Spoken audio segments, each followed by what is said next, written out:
Ngopi itu kelihatannya sepele. Cuma duduk, minum, dan mungkin sembari mengobrol.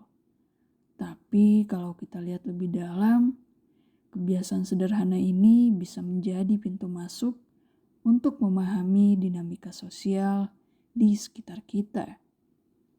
Saya jadi penasaran, kenapa sih anak muda di Bekasi ada yang lebih nyaman untuk nongkrong di Starling, tapi ada juga yang memilih di coffee shop, kayak di Kod Cafe. Halo, sebelumnya perkenalkan, nama saya Nisa Laras. Hari ini saya turun langsung ke lapangan untuk mengamati interaksi sosial yang terbentuk di dua tempat yang sangat berbeda. Pertama-tama, mari kita lihat dari segi lingkungan fisik. Dalam psikologi sosial, cara kita mempersepsikan lingkungan sangat berpengaruh terhadap perilaku.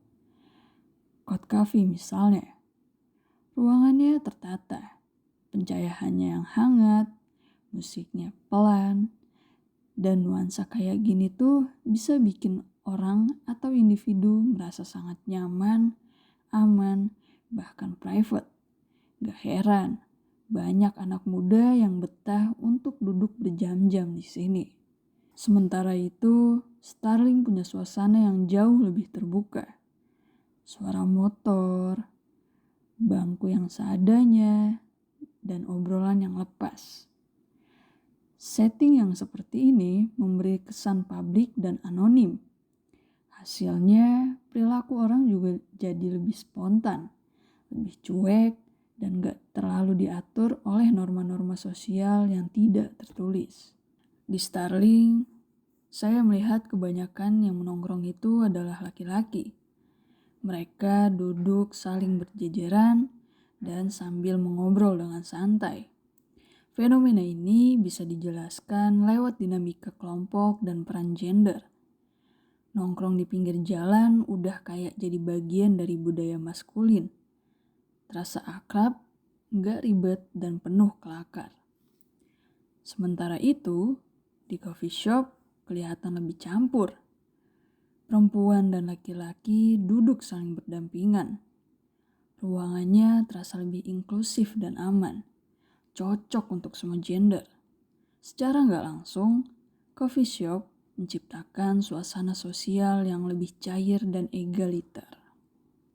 Kalau kita perhatiin cara orang berinteraksi, Starling itu ramai banget. Orang-orang datang berkelompok, duduk berdekatan, ngobrol secara lepas, bahkan nggak jarang juga tertawa dengan keras.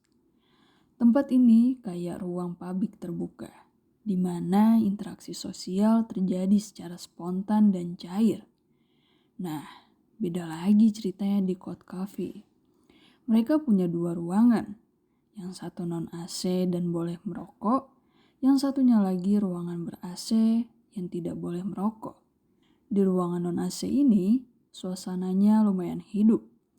Obrolannya itu mengalir, suara tawa sesekali muncul, dan antar meja kadang bisa saling nyaut. Interaksi sosialnya tetap terasa, tapi konteksnya lebih terkontrol dibanding Starling.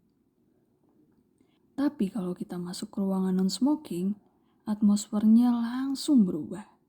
Di sini lebih hening, dan orang-orang cenderung sibuk sendiri. Ada yang membuka laptop, menulis nugas, atau membaca buku. Perbedaan ini menunjukkan bagaimana konteks fisik dan sosial suatu ruang bisa berpengaruh ke perilaku.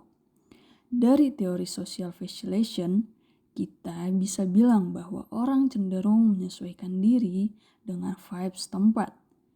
Apakah itu cocok untuk kerja, untuk ngobrol, atau sekedar numpang rasa tenang aja.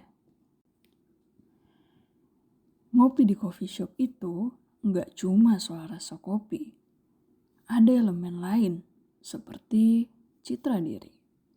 Dalam psikologi sosial, ini disebut self-presentation, yaitu cara kita memperlihatkan identitas sosial kita ke lingkungan.